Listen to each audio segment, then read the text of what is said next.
Hey guys, Danny Johnson here, and today I'm going to talk about how much money in total that I've invested in my '03 Ford Mustang Mach 1. And so I've had this car for 10 years, and I actually kept a pretty good spreadsheet showing everything.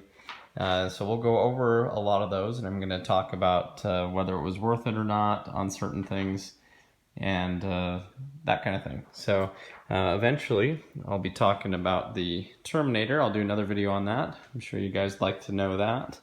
And here's with the Mach 1 we're going to see here. Here's the build sheet for the rear end. So just keep that in mind because we'll be talking about that. And there's my old cover.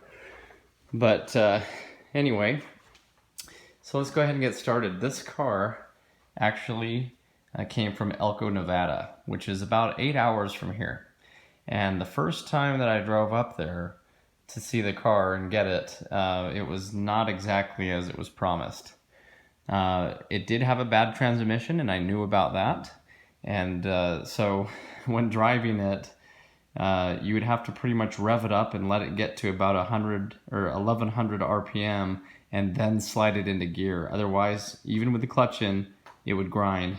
So I knew the car had a bad transmission, and I was gonna get it for a better deal because of that. So the price, and this is back in 2010, was $8,500. Okay, so that's actually a pretty good deal, being that these Mach 1s were still selling around 13, 14,000. But putting in the cost of a transmission and all that, that's definitely played into it. So long story short, I came home, I turned the car down and renegotiated with him, went back up again and got it. And so I added some of that to the expense of the car, of getting the car, because you have to figure that in. It's not free to travel and take time off of work and everything like that. So we're going to go over a quick rundown here. Some of these charges are petty, some of them are important. So first of all, there it was. I renegotiated with him to $6,800. Okay, that was a screaming deal for the car, but again, its condition was not very good. Okay, then when I got up there, right there on the spot at Walmart, I had to go in. It was snowing. I had to get washer fluid, some blades, and a few fuses. So that was $25. Okay, I got home, and the transmission, I spent $925 on that. In hindsight, I wish I would have got one out of another car or something. It was a rebuilt transmission. I was expecting it to be perfect, and I'm not 100% happy with it. It's kind of stiff, but it works. It does the job. Okay, I ordered a new Ford Racing Pilot bearing for $31, the throwout bearing for $56, transmission fluid $60. I had to get a tuner on it. He did give me the SLPX pipe with it, which was really nice. That was like about $400 option. So he threw that in the trunk, but the car needed a tune. I needed royal purple gear oil in the rear end. I had to redo the gears a few times. The pinion seal, the rear differential seal, RTV, acid. It had really bad water spots. I washed this car for, seriously, we ran it, I think it's on here, $17 worth of just trying to scrub it when I first saw it.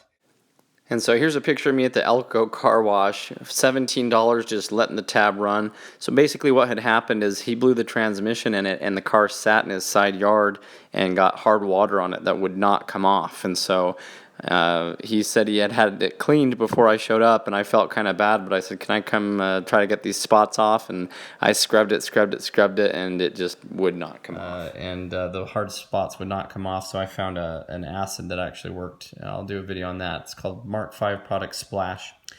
Okay, fuel and hotel cost me $400.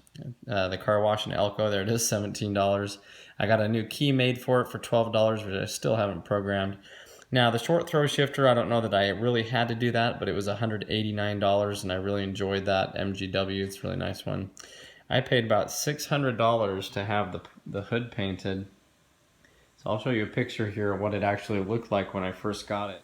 So here's a picture of it when I first showed up that night, the first time I saw it. You can see it looked like somebody took a shotgun to it point blank and just sprayed it. It had such bad rock chips, and I had to consider all that on the spot, and I just said I have to do the right thing and had to turn the car down.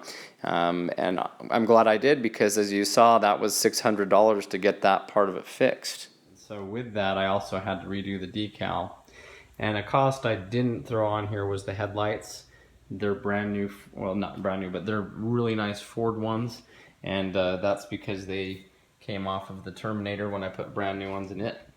So I'll put the cost on the Terminator, even though I had bought new headlights for this one. Okay, so moving right along here. Hood paint 600 then is what it cost me to have that stripped down. Then I did the decal myself.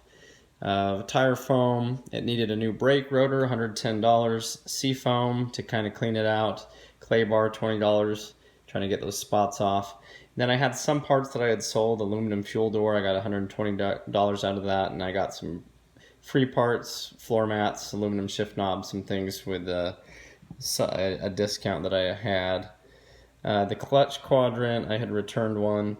So there's that center force clutch, $310 with a discount. Tax, license, registration, $572. That's all part of it. The flywheel insert, since it has the spec flywheel and you replace the insert instead of having it turned, was $90. Sorry, my printer's running out of ink here.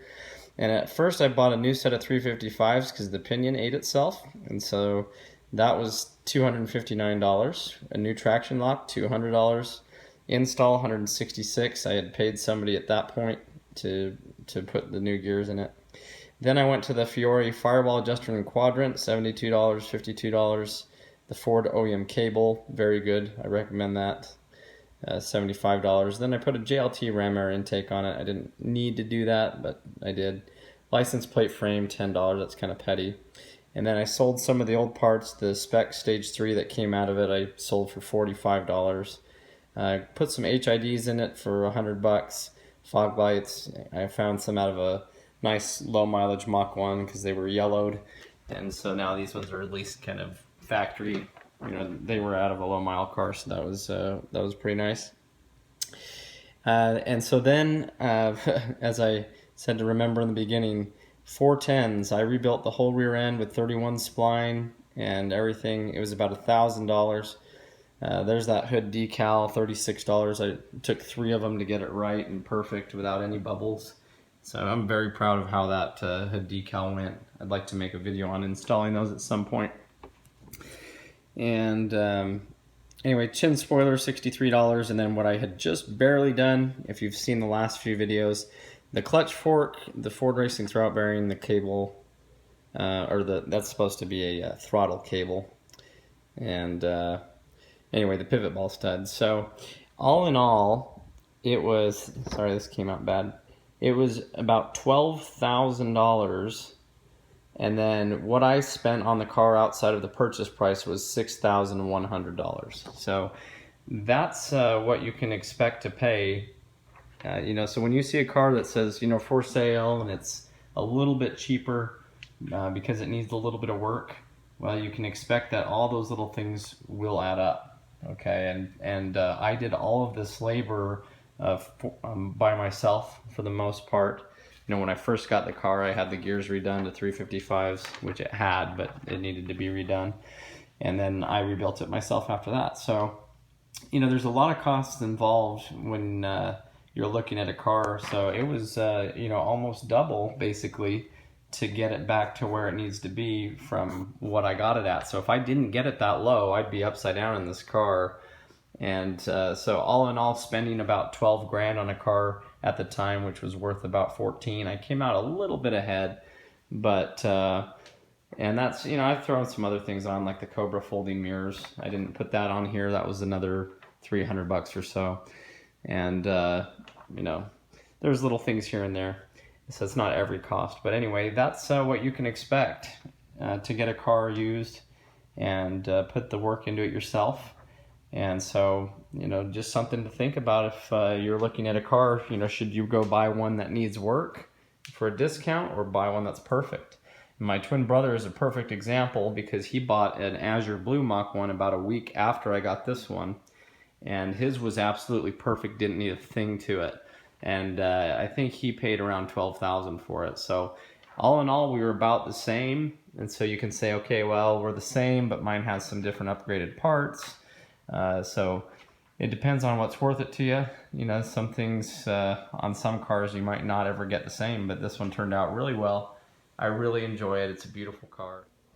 And there are a few things to consider. Like, for example, I had bought this car in cash, so I had no loan. I didn't spend any money on interest, anything like that. I've been able to have it on liability only since I've owned it outright. So there are some ways to save money if you can get the car cheaper, and then maybe putting the money into it afterwards can work out for you.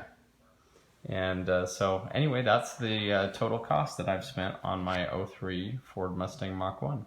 Put in the comments what you think and let me know if you enjoyed the video. If you did, please give it a thumbs up. And if you're new to the channel, please subscribe. We have more videos coming, as always, and plenty more to talk about. So anyway, thanks for watching.